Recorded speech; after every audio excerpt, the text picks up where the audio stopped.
பாஜகவின் பணபலம் மற்றும் அதிகார துஷ்பிரயோகத்தை உடைத்தெறிந்து மக்களவைத் தேர்தலில் பெற்றுள்ள வெற்றி மகத்தானது எனவும் வரலாற்று சிறப்புமிக்கது எனவும் முதலமைச்சர் மு.க.ஸ்டாலின் தெரிவித்துள்ளார். இதுகுறித்து சென்னையில் அவர் அளித்த பேட்டியை தற்போது பார்க்கலாம். 2 நாட்களுக்கு முன்பு கூட கருத்து கணிப்புங்கிற பெயர்ல உளவியல் ரீதியான தாக்குதலை பாஜக தொடுத்துச்சு. ஆனா இந்த தேர்தல் முடிவுங்கிறது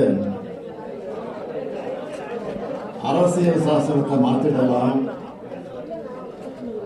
வெறுப்பு பரப்புரையினால மக்களை பிளவுபடுத்தலாம்னு நினைச்ச பாஜக எதிரான மக்களோட தீர்ப்பு இதுதான் எங்க கூட்டணியுடைய வெற்றி.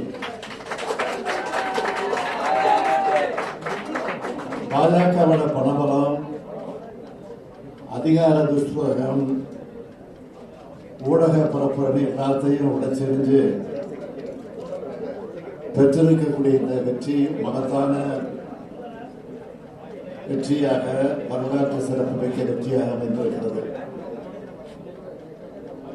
தேர்தல் முடிவுகள் முழுமையாக வெளியான பிறகு இந்திய ஜனநாயகத்தையும் அரசியல் சாசனத்தையும் காக்க தேவையான அரசியல் செயல்பாடுகளை திமுக தொடர்ந்து முன்னெடுக்கும். முத்தமிழறிஞர் தலைவர் கலைஞருடைய நூற்றாண்டு நிறைவு விழா ஆண்டு இது.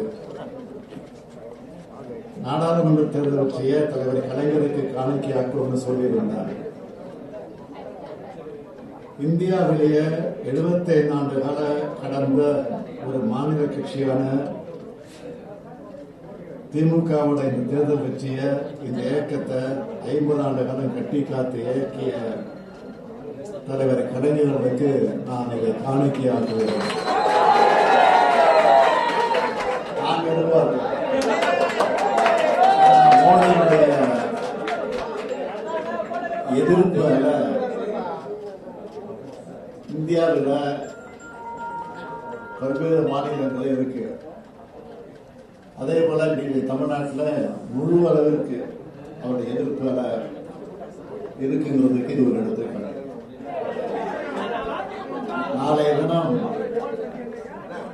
இந்தியா கூட்டணி கட்சியினுடைய கூட்டணி கட்சி தலைவர்கள் எல்லாம் டெல்லியில் கூட இருக்கிறாங்க.